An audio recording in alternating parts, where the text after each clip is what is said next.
হাদিসের মধ্যে আছে নবী করিম সাল্লাল্লাহু আলাইহি ওয়াসাল্লাম প্রতিদিন ৫ ওয়াক্ত নামাজের পরে আল্লাহ পাক রব্বুল আলামিনের কাছে দোয়া করতেন এবং আল্লাহ পাক রব্বুল আলামিনের কাছে তার উম্মত যদি জাহান্নামে না যায় এই কারণে নবী করিম সাল্লাল্লাহু আলাইহি ওয়াসাল্লাম প্রতি নামাজের পর আল্লাহ পাক রব্বুল আলামিনের কাছে দুই হাত উঠিয়ে আল্লাহ তাআলার কাছে দোয়া করতেন।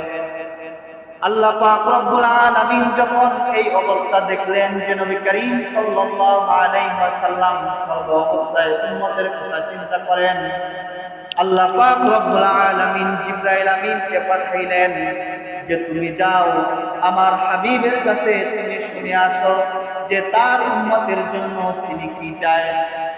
আল্লাহ পাক রব্বুল আলামিন নিজেই জানতেন যে তার উম্মতের জন্য তিনি কি চায়, তবুও আল্লাহ পাক রব্বুল আলামিন জিবরাইল আমিনকে পাঠিয়েছেন।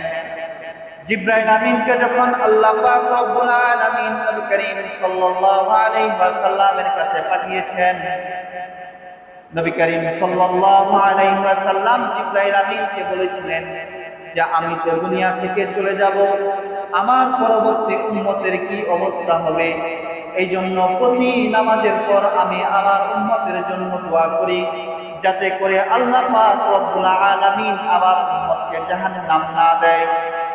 আল্লাহ পাক রব্বুল আলামিন এরপরে হযরত জিবরাইল আমিনের মাধ্যমে সূরা দুহার আয়াত নাযিল করেছেন।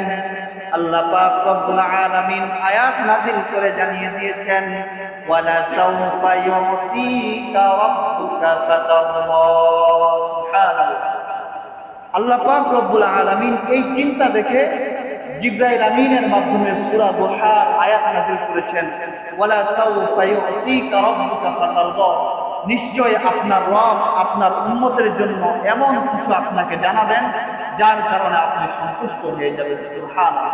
যেই নবীজি উম্মতের জন্য এত পাগল ছিলেন, যে নবীজি উম্মতের জন্য কি ছিলেন, এত পাগল ছিলেন, তিনি সব সময় উম্মতের কথা ভাবতেন যে আমি দুনিয়া থেকে চলে যাব, আমি চলে যাওয়ার পর দুনিয়াতে আমার উম্মত কিভাবে থাকবে, উম্মত আমার দুনিয়াতে কিভাবে চলবে, এটা সব সময় নবী করিম সাল্লাল্লাহু আলাইহি ওয়াসাল্লাম। এজন্য নবীজির সিরাত থেকে আমাদের ১ নম্বর শিক্ষণীয় বিষয় হলো নবীজির সিরাতকে শুনে আমার কাজে আসবে না, নবীজির সিরাতকে আমার জীবনে বাস্তবায়ন করতে হবে। নবীর সিরাতকে কোথায় বাস্তবায়ন করতে হবে? নিজের জীবনে কি করতে হবে? বাস্তবায়ন করতে হবে। নবীজি যেভাবে চলেছেন, নবীজি যেভাবে রাষ্ট্র পরিচালনা করেছেন, নবীজি